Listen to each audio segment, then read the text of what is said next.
Yo guys, good morning. Downshift Vinci here. MC Taxi tayo ulit. At ito, may pipikapin tayong pasahero. Ihatid natin sa... Saan ba? Saan ba natin ihatid to? Mambog, Bacoor. Yan, dyan natin siya ihatid. Pikapin lang natin si Ma'am Aira. Then natin sa Bacoor. And may gusto rin pala akong pag-usapan ngayon regarding sa ginagamit kong MC Taxi, no? MC Taxi app, to be specific. Pag natin ko na si ma'am, saka natin pag-usapan. So let's go. Ma'am Ira po. Okay. Ikot ko lang po. Wait lang po. Tapos gusto niyo po ma'am yung bag niyo po ilagay dito. Baka po kasi masikip tayo pag ano eh. Nasa likuran niyo po eh. Tapos paano po upo niyo ma'am? Nakatagilid po or normal po? Okay. Okay na po, kayo po unang sumakay po. Yung paa niyo po papunta dito. Yan. Sige po.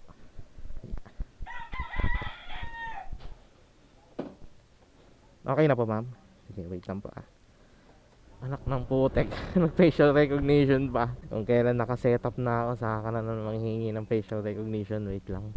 So ayun nga, natin si ma'am. Medyo matagal din yung biyahe kasi daming kasabay na sasakyan sa rush hour. Pero ayun, pag-usapan lang natin kung ano yung prefer ko na MC Taxi. Bakit mas prefer ko siya? At the same time, hindi ito sponsored or anything. I just want to give you guys some feedback, especially sa mga tulad kong rider na gustong mag-MC Taxi, no? Hindi ko alam kung may mga gantong vlog na bang lumalabas sa YouTube or what. Pero yun, gusto ko na magbigay ng aking opinion, aking experience. And lastly, I'm not saying na lumipat kayo sa gantong app or lumipat kayo sa gantong app, etc. etc. Lahat ng mga ibibigay kong experience sa inyo is my personal and own experience. Nasa sa inyo pa rin kung saang app nyo trip, kumbaga. Bigyan ko na lang din kayo ng quick comparison regarding sa mga app na gamit. Pangalanan natin sila si Light Blue, si Blue, and si Green Red. Yan. Kaya ako mag-mention ng klase application, pero sa mga katulad kong MC Taxi Rider, alam nyo na kung sino-sino yung mga tinutukoy ko. So yun, wala akong idea kay Light Blue kasi hindi ko pa siya nagagamit actually. Pero for now, ang ginagamit ko is si Blue and si Green Red. Yan. First na nakuha ko or first experience ko ng MC Taxi is kay Blue. So far, nung una, nahihirapan ako kasi yung pick up location ng application na yon technically isang straight siya. So kumbaga, yung 1 kilometer to 2 kilometers na distance mula sa akin papunta dun sa pick up location, inaabot ng 5 kilometers, minsan 4 kilometers, minsan mas pataas pa. Kasi yung pinpoint niya ni Blue App isang straight lang. Kumbaga binabypass niya yung mismong dadaanan mo. Kaya may mga times na chine-check ko pa kung saan yung pinaka pick up location, kahit na sabihin natin na 2 kilometers lang, ganyan. And si ma'am pumasok na naman. Sana wag niya na i-cancel.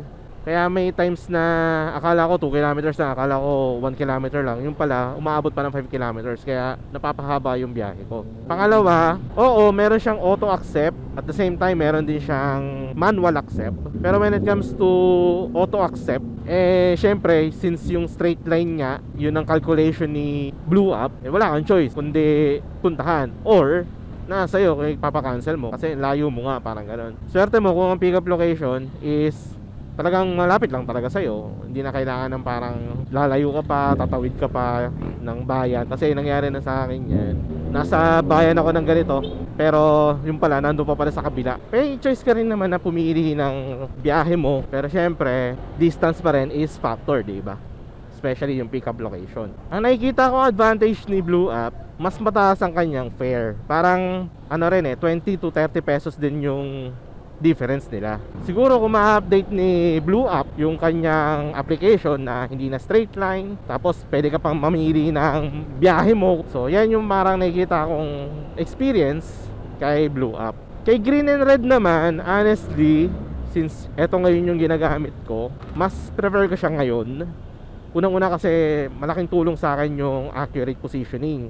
Kaya katulad nito, may pumasok sa akin na booking 2 kilometers mula doon sa pinasukan ako. Di 2 kilometers lang din talaga. Kasi meron silang parang sariling mapa mo. Hindi yung parang isang straight line, hindi yung parang lumilipad ka, ganyan. Kaya malaking tulong sa akin na kung yung pick up location is talagang 2 kilometers from my position, di Yun talaga, ganun talaga. Ang isa pa ang gusto ko kay Green and Red App, meron siya yung tinatawag na planner. Planner, ito yung parang sa isang location ka lang or sa isang bayan ka lang, mapasukan ng booking. Lahat ng booking ng biyaheng dito sa bayan na to, puro ganun lang. Hindi ka na dilipad ng ibang lugar. Do may oras siya, like 6 p.m. to 9 p.m., 6 a.m. to 9 a.m., ganyan. Pero yun nga, lahat ng booking na papasok sa'yo is within that area lang. Tulad ako, mas gusto ko dito lang sa Cavite. Kaya lahat ng booking na pumapasok sa akin kapag meron akong planner, within that area lang, within Cavite lang. Hindi na ako mapupunta ng Metro Manila, hindi na ako mapupunta ng sang-sang pang lugar. Oo, wala siyang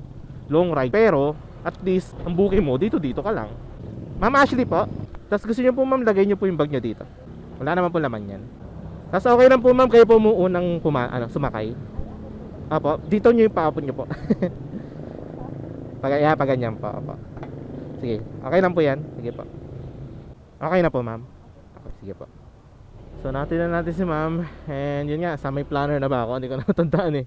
Basta yan, sa planner. Maganda sa planner. Kung saan location mo lang gustong magkuha ng booking, doon ka lang. Katulad nga na ito, Cavite lang ako. Ito, may papasok na naman.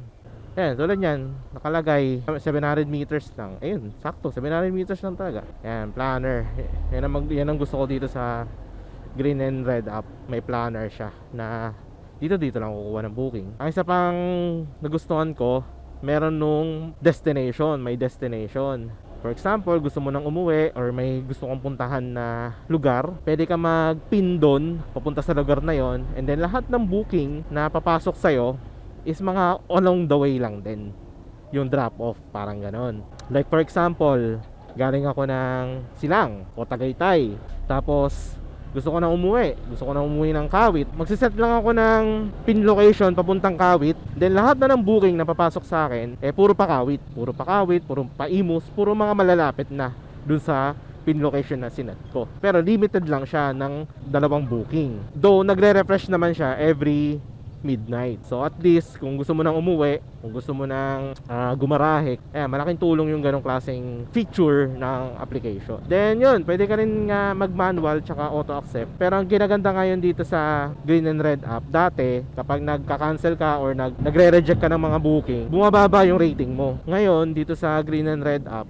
hindi na bumababa yung rating mo. Yung cancellation rate mo, yung rejection rate mo, hindi na siya bumababa. So fix na siya na 100% lagi, parang ganoon. Though one disadvantage, pag panay-reject ka ng booking, like for example, sunod-sunod na booking ang pumasok sa'yo tapos hindi mo ina-accept, possible kang parang ma-post, possible huminto yung pag-take mo ng booking na mga around minsan 5 minutes, minsan 10 minutes, depende sa duration. Hindi ko alam kung ano yung nagiging factor pero sa akin kasi nangyayari kapag hindi ko gusto yung mga booking na pumapasok sa akin, tas na-post na yung aking pag-take ng booking, umabot siya minsan ng 2 minutes, 5 minutes, ganyan. Hindi ko pa naranasan yung parang isang araw, ilang oras, ganun.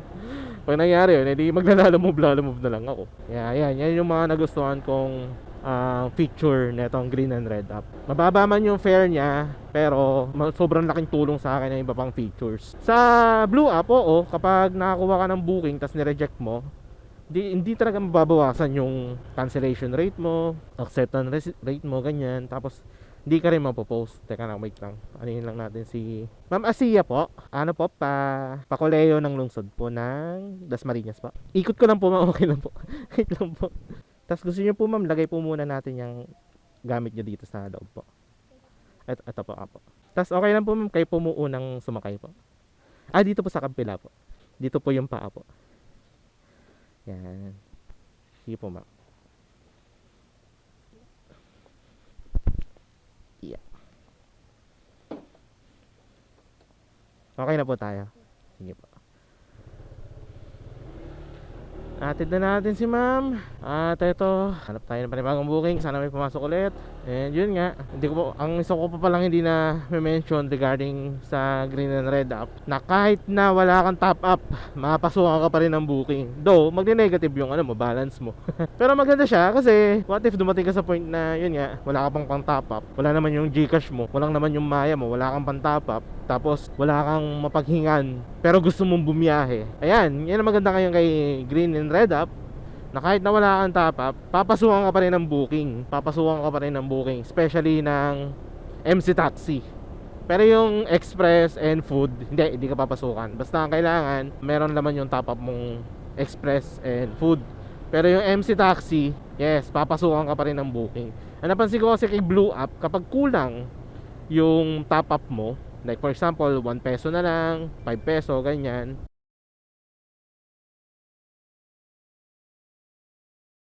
May pumasok tayo booking dito sa may City Hall. Ma'am Maria po. Eto. Tapos okay lang po ma'am, kayo po unang sumakay po. Yung paa po papunta dito. Okay na po tayo ma'am. Sige po. Ano pa ba? Ano pa bang masasabi ko sa Green and Red app? Baka sabihin nyo kasi bias ako or what eh. Pero yun nga, based kasi sa experience ko talaga, mas nadadalian akong gamitin si Green and Red app. Kasi nga yung acceptance, yung accuracy, yung pin location. Kung may bad experience man ako sa Green and Red app, siguro yung parang kasalanan ng client, like mali yung pin, mali yung drop off, ganyan, which is tolerable, okay lang naman kasi pwede naman pakiusapan, matawagan, ganyan. Pero sa app mismo, wala akong so far bad experience. Siguro kung matatapatan ni Blue App kung ano yung feature ni Green and Red app, possible na baka lipat ulit ako kay Blue App. Pero as of now, since yun nga, maano pa ang Blue App ngayon, hindi pa siya technically pulido, kasi may mga kailangan pang i-improve, mag-i-stay pa rin ako kay Green and Red app kahit na mas mababa or mas mataas yung delivery rate ni Blue App. Yan ang masasabi ko sa dalawang application na yan. Kaya for now, ito munang Green and Red app ang gagamitin ko. Yan yun, babiyahe pa ako. So ngayon nakaka 372 pesos pa lang tayo, pero hawak ko ngayon is 400 na. Sana mataasan pa natin yung yesterday's booking natin na 1,000. Kukuha pa ako ng booking. Sana may mga pumasok dito sa part na to, pero kung wala, edi gapang tayo. But for now, update ko na lang kayo kapag tapos na yung session ko, okay? Yeah. Last drop na natin si ma'am. And basically kumikita na tayo ng 1,200 na rin, 2,000. Ayan, uwi na ako. 34% na lang. Pero importante, kumita na rin naman na tayo. Kaya di na rin masama. At ang last drop natin dito ulit sa Gentry. Kahapon dito sa Crab and Bites. Ngayon naman dito sa Divine Grace Hospital. So nag-start tayo ng alas 7, 7, 8, 9, 10, 11, 12, 1. 6 hours din tayo. Magsa 7 hours din tayo buong biyahe. And kumita tayo ng 1,200. Actually, mas mataas pa sana kung hindi ako nag-charge. Banda alas 11 kasi nag-charge ako ng cellphone. Kaso, bagal ng charge. Parang almost 1 hour din ako naghintay. Kasi kanina, nasa ano na siya, around 40%. So, chinarge ko ng isang oras. Ang nadagdag 7% lang. Sakto may lumabas sa akin, may pumasok sa akin na booking going to Amadeo. Hindi, yun, sige, binyahe ko na Grab food. Then from Amadeo, bumaba ako papuntang Gentry. Tapos nakarating na ako ng bandang Padasma na. Doon ako nakakuha ng booking papunta dito sa Divine Grace. Panira rin kasi ng discount itong cellphone na to o yung charger ko na to. Ngayon ayaw na naman mag-charge oh. But yun, still thankful na malaki-laki ang kinita natin for today. Naka 1,000 rin tayo. Malinis 1,000 malinis kasi nagpakas din tayo eh. So nabawas doon yung 200 kumbaga. Ayun, pag uwi ko, kakain, mag-edit, and then matutulog. Then bukas, backpack ulit. Ganun lang magiging routine natin for now. Habang tayo ay nasa healing process. Healing process. Kailangan natin mag-grind kasi minamalit pa tayo na ibang tao. Pero tables will turn. So yan, ito ka na tapusin ng vlog. Maraming salamat sa pag-notes, pag-like, sa pag-share. Maraming salamat sa pag-comment. Yup, nalinawan kayo regarding sa MC Taxi app na ginagamit ko. Again, don't get me wrong, ang lahat ng sinabi ko is personal opinion, personal preference. Hindi ako bias, hindi ko rin sinisiraan yung kabilang app. Hindi rin ako sponsored ng kung ano man yung prefer ko na app. Ito ay aking sariling opinion, sariling experience, and at the same time, nasa sa inyo pa rin kung anong prefer nyo na application gamitin. Walang problema dyan, walang masama dyan, kumbaga. Nasa inyo pa rin yan. Parang pagpili lang din ng motor yan. Kung trip nyo yung Raider 150, edi mag Raider 150 kayo. Kung trip nyo mag Sniper, edi mag Sniper 150 kayo. Walang masama sa preferred nyo na MC Taxi app. So yun lang naman yung opinion ko regarding dyan. Anyway, you all know the drill. Ride safe. Peace out.